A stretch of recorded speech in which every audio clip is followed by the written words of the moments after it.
Hello friends and welcome. I'm Sara Lihz and I have a super fun project for you today. Trinity released the pull and pop box, so we're going to do that, but we're going to give it an extra pop. It's a double pull and pop. So here's my box. I've completely assembled it with pink on the inside, blue on the outside, our cute little alligator, and then when you pull this out, it pops up with Snappy birthday and some balloons and confetti. You guys, I love this, and the bright vivid colors just give it a little extra something for me if you watch it from the side. Like, it's a huge pop. So I promise you, this is pretty simple and you can do it too. So here's how we're going to get started. I have the bottom of my box already assembled because I made a mistake on that first one, so we're going to redo it later. But just know I had that as a reference. So this piece is the top of the box. It sort of wraps all the way around the outside like a matchbox. And I'm folding on all of the score lines that are created by the die, and they are all valley folds, okay?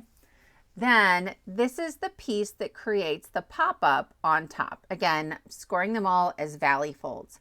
One of those tabs is shorter than the other on the end, and I am going to add that tab centered on the inside of my lid. Okay, so I'm just centering right in there. Both ends are the exact same size, so it doesn't matter which one. That's going to be the back of the box. Then I can fold my flaps so that they overlap just slightly. You get about a 1/4 inch, and I'm going to add some glue. You could also use some rip and stick tape. I didn't think about it at the time. So I'm really taking my time, making sure that glue gets a chance to dry. But if you used rip and stick, or if you used rip and stick and glue, a lot of times that works really, really well for 3D projects. There are dies that cut out little pieces that go on the sides of this box and then on the back and front of the pink box. So I just grabbed a scrap from my bin and cut out 2 of these to add onto the sides, a little white on blue polka dot pattern. And I used wet glue for this because there is just the slightest bit of a border all the way around those pattern paper pieces. On the front and back of the box, you don't have a border, and that's important. So here's my prototype. I have the piece that pops up on the box, and then I've added a piece of acetate, all right? On my prototype, it's about a 1/2 inch wide. It just fits right inside that slot.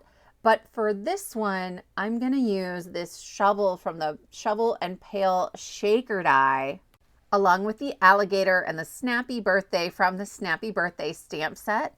And then this is a little slow, and I just took the balloons and some of the confetti. I love that I have dies to bubble cut around Snappy birthday and dies that cut around the confetti. Like, what? So I colored everything ahead of time just to save us some time. And I measured my box. It's about 2.5 inches wide, and I taped down my shovel, right? I cut it out of heavyweight acetate because I need this to be pretty sturdy, and the handle on the shovel isn't very thick, okay? So I used graphics shrink film. It's like shrinky dink film. And as long as you don't take heat to it, it's really, really sturdy.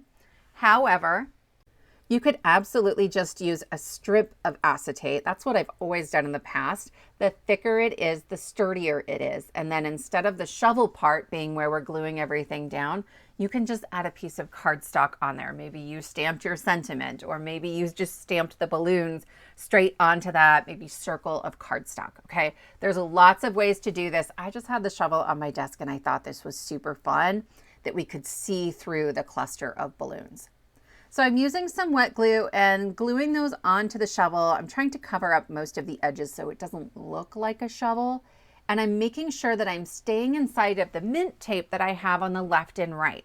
My box is 2.5 inches, so that tape is at 2.5 inches. When I put these down, if a little glue oozes out, I just use my little pickup stick and kind of go around the edges and try to clean that up. If it's a bigger mess, sometimes I'll put a little water or rubbing alcohol on a Q-tip, but because these are colored images, I really didn't want to risk smearing anything. Okay, so here's the balloons and the Snappy birthday, and I thought about adding die cuts behind it to cover up that coloring, but I didn't want it to be too heavy. The lighter this is, the better the pop will be. And I'll be honest, as I'm storing this before I give it away, I don't have that tucked down into the drawer. okay? I know that over time, the plastic can get a bend to it, and I want this to keep its pop. I've added on a couple pieces of confetti, and now we can start working on adding this to the box.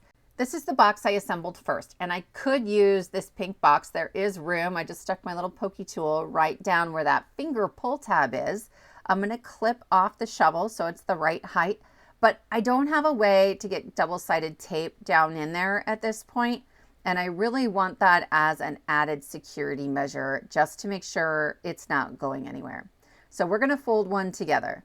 I go around all of these score lines and I fold everything as mountain folds. And then I'm going to use my bone folder and I'm going to go over this and really crease it tightly. I'm using 100-pound cardstock and I like that crisp, clean edge that I get when I use my bone folder. But you could use 80-pound for this.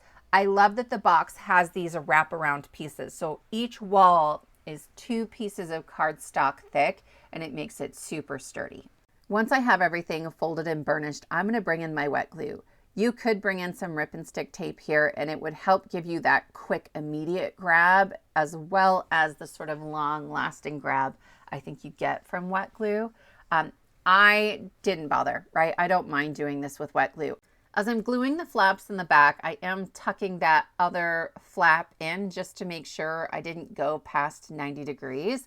Otherwise, sometimes I have to trim that little flap. Then I'll add glue on the inside and secure the final flap on the back. Then I'm going to go ahead and add the extra flaps on the sides, and I'm leaving the front of the box completely open for now. That way it's a little easier to get that double-sided tape in there when we go to add our little pop-up mechanism. With those 3 sides assembled, I'm going to go ahead and grab my pop-up just to check one more time. Make sure it fits in there nicely. I don't want it hitting the sides as it's popping up. It'll slow it down. And I've added rip and stick tape right along the score line that's right up against the bottom of the box. And I will remove the release paper and add wet glue to my flaps. Then I will press to secure those. And I am going to make sure I'm folding in that other flap just to make sure I didn't go too far in with the sides of my box, and it looks really good.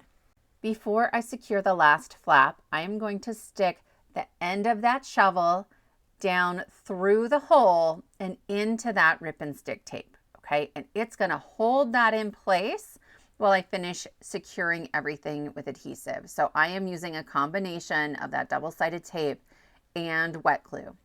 But if I'm honest, acetate doesn't like to stick to anything. So we're going to go one step further. I want to make sure that no matter how many times we pull this drawer out, it's going to pop up really nicely. So I'm taking my pencil and I'm putting a little mark just as a target for me, and I'm bringing in a hole punch. You want your hole punch to be smaller than the width of your acetate that's going through that hole. So I had to use a really tiny hole punch because I'm using the shovel, but if you were just using like a 1/4 inch, 1/2 inch thick piece of acetate, like bring in your crocodile or whatever you have, and that would work fine. I want this piece of ribbon to go through the hole and through the acetate and anchor it. So I just tied a knot in there, and then I'm going to thread this through that hole, and you can see the knot doesn't fit. Okay. And actually you could have a bigger hole and you're still going to probably be fine with just one knot in there. Then I will trim that off at an angle.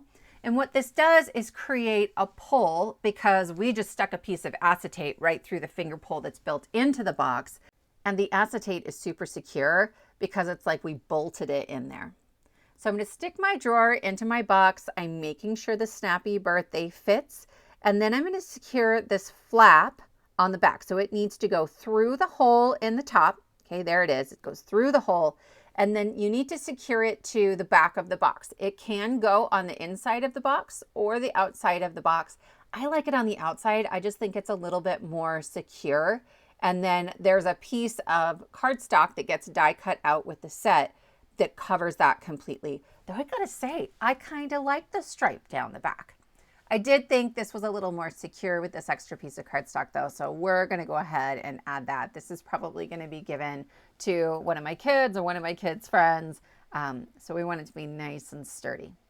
So when I pull on this, watch, it makes that mechanism on the top pop up. You could secure your alligator right onto that mechanism, but I'm going to go ahead and use the final piece of this die set, partly to show you how I added it, but also because I just think it makes it a little more secure. My blue cardstock is a little bit flimsy, so I'm gluing 2 of them together. Probably not necessary for most people, but then it's super sturdy. This lines up with the back of the box and the front of the mechanism, but not the front of the box. So I'm drawing a pencil mark where we're going to add our glue. It's only on that center mechanism and only on the front part of it. There's a score line about 1/3 of the way through. Okay, so don't put it on the short part, put it on the long part. And then I'll line it up with the back of the box, add glue to the front, press down gently, and I will pull the drawer out ever so slightly, and then I can tuck my fingers back there and make sure it's nice and secure. I'm going to make sure everything's moving, everything's popping up the way it's supposed to. Anytime I have a 3D project or an interactive project, I'm constantly double checking along the way. And then I can add some glue here. If I was going to add the alligator directly to that center piece, the pop-up, I probably would have cut a second or maybe even a third one, partly to cover up the bleed through from my markers, but also because there are a few little pieces that are very, very thin here, and I want to make sure that nothing's going to happen to them as we're playing with this box, and we're definitely going to. This box is the perfect size for a gift card. You do have to sort of tuck it underneath the knot from the ribbon, but it's easy enough, and my ribbon was pretty thick. Here's my box finished, and when I pull it out, there's that pop.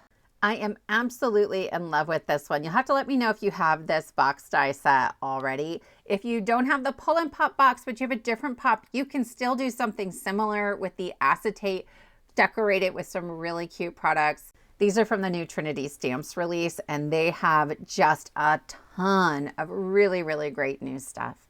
Here's one last close-up of our box and our pop-up. I hope you'll give this a try. Thank you so much for joining me, and I will see you next time.